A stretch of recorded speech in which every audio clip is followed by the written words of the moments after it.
On va s'intéresser maintenant à ce qui se passe à Bruxelles. C'est un tram, comme on dit là-bas, un tramway, comme vous pourriez dire ailleurs, mais tram c'est bien, et qui véhicule l'émission la plus ancienne, la plus célèbre de la télévision régionale de Bruxelles.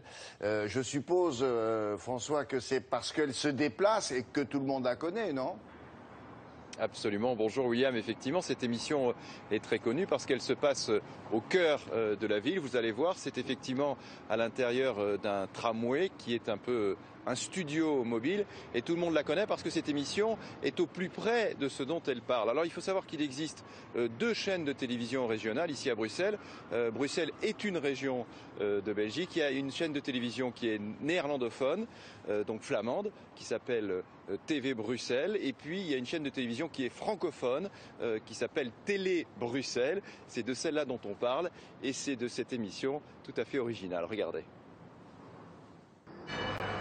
La star, c'est lui. Ce tramway des années 50 est en fait le studio de télévision le plus original de Bruxelles. La force de l'émission, c'est de proposer des entretiens en mouvement et dans un décor réel, avec une personnalité locale. Se balader en ville, avoir des interactions avec les gens, puisque certaines personnes nous font signe, nous reconnaissent, etc. Ça apporte une dynamique tout à fait différente à l'entretien qu'on peut avoir avec les personnalités qu'on reçoit.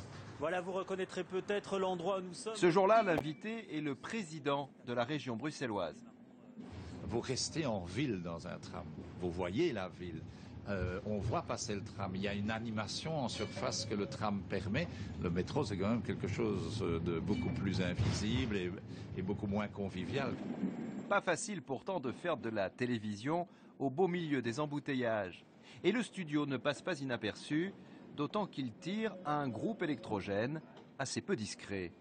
Jean-Pierre est le conducteur attitré de ce studio sur roues. Il est passionné par le tramway, symbole éternel de la capitale belge. À Bruxelles, on n'a pas remplacé le tram, on l'a modernisé progressivement, mais on l'a toujours gardé et il a toujours fait partie du décor de Bruxelles.